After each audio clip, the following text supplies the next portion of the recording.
I can hear the city slowly winding down outside of my window. The traffic and sirens becoming sparser as time passes. Inside, my apartment is quiet and warm, and I have a single lamp on to let me see. Sitting on a shelf turned into a table, I have a deck of tarot cards that I purchased at a small bookstore in Vermont nearly a year ago. I blame curiosity for why I bought the cards, but it has become a semi-frequent habit of mine to consult them. I can't say I believe the cards divine the inner workings of the universe as they relate to my personal journey, but I do think they provide an interesting perspective to consider. Carl Jung proposed that what we perceive to be coincidence may actually be signs from the collective unconscious that bear heeding. Others propose that the subconscious, pulling from our thoughts and experiences, projects its own interpretation. Of course, it could be a combination of both, or neither, but whatever it is has kept me coming back. I shuffle the cards 7 times, alternating between the shuffle one might do with a deck of playing cards and a deck-cutting kind of shuffle. At 78 cards, this deck is a little more cumbersome than a playing card deck, however, and sometimes I struggle to grasp the whole deck in my hand. In my mind, I focus on the question, what does the universe want me to know?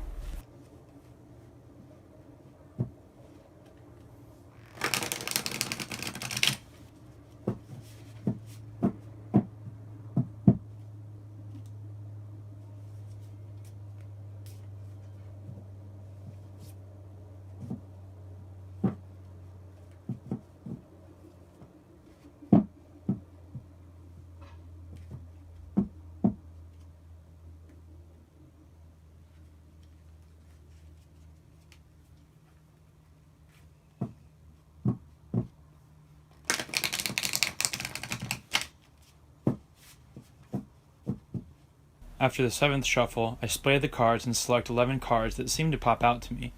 There's no real rhyme or reason to my selections. Sometimes I pull cards that are predominantly displayed, and sometimes I pick cards that seem to be hiding.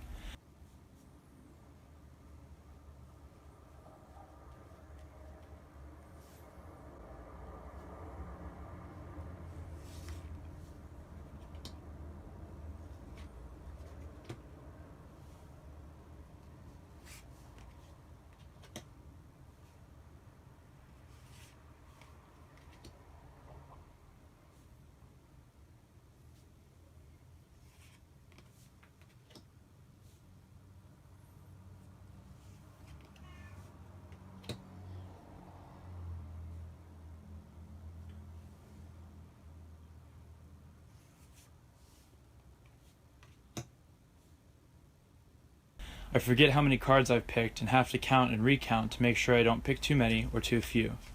Finally, I have the 11 cards selected, and I set the remaining cards to the side.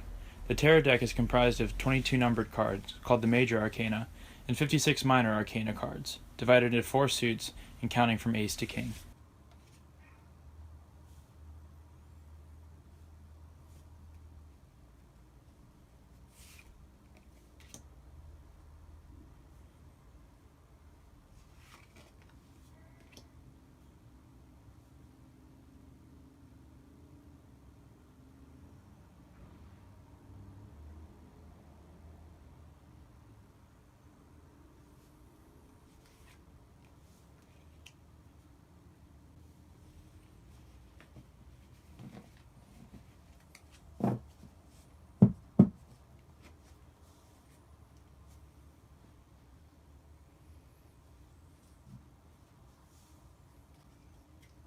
The first card I place is a Major Arcana card, 18, the Moon, and its orientation is inverted, meaning that the true meaning of the card is somewhat lessened.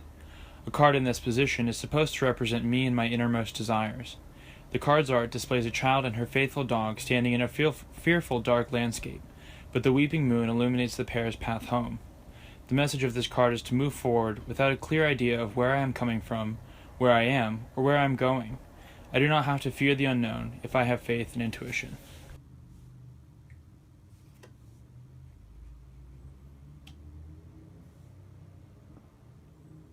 The second card is placed on top of the first and represents what covers me, or what the present conditions of the situation are. I've drawn an inverted Major Arcana, 0, the Fool. Only just beginning his journey to enlightenment, the Fool is innocent and naive. In his pouch, however, he has the wisdom of the past to draw on, as he travels moment to moment, a stranger to fear. The message of this card is that I am surrounded by forces that require and support trust, innocence, and an adventure. I must focus on the present moment with childlike wonder.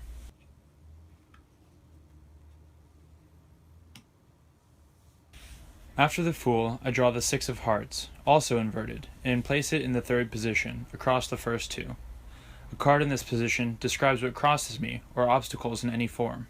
The Six of Hearts, however, is a card of joy and depicts a dream of childhood nostalgia, with two children carrying a third in a basket.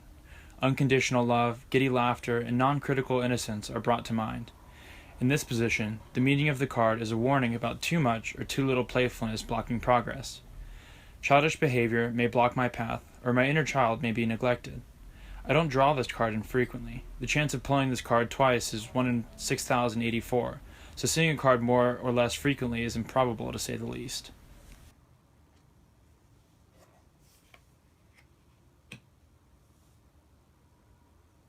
The next 4 cards go clockwise around the first 3, starting at the right and ending at the top.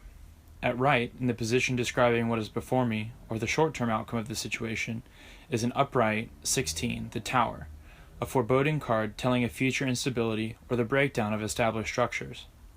Below, an upright 2 of Swords is in the position regarding the basis or foundation of the situation, and the message conveyed is one of balance, diplomacy, and compromise, like its image of a woman between 2 swords.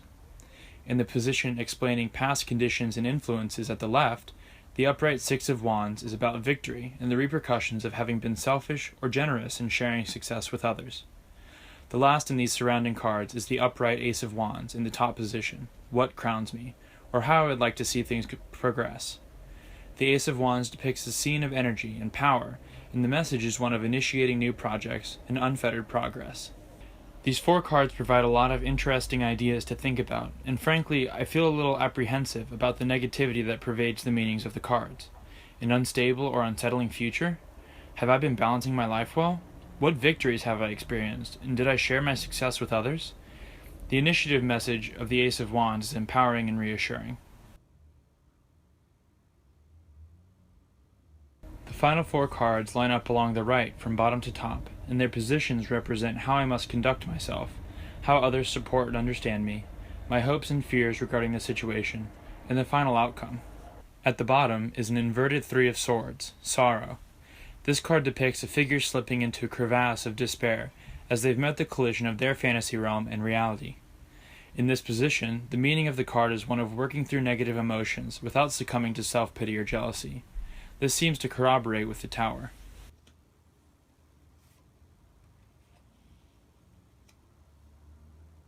The next card is the card of illusion, the 7 of Hearts. It warns of the addiction to imagination, inspiration, and illusion. Some may see me as confused, some inspired, others may see me as a daydreamer or unrealistic, and still others may think I'm hiding something. I've been feeling creatively charged lately. Perhaps I need to be aware of how this comes across to others.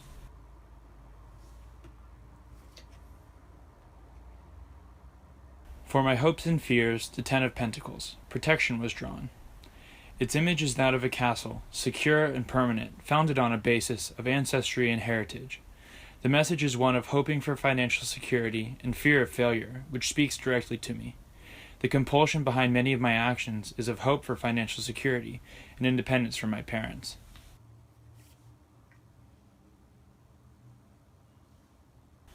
The final card drawn is 6, the Lovers.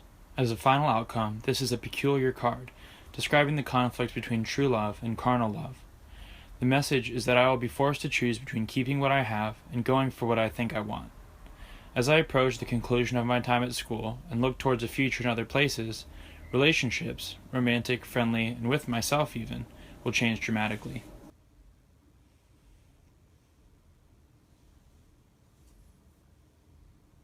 At the conclusion of this reading, I'm left with a lot to think about. Some, all, or none of this may come to pass, and even if it does, there's little chance that I'll remember this reading. For now, it provides some fodder for reflection and a reminder to be mindful of my actions and thoughts. I stack up the cards, combine them with the rest of the deck, and put them away for another night.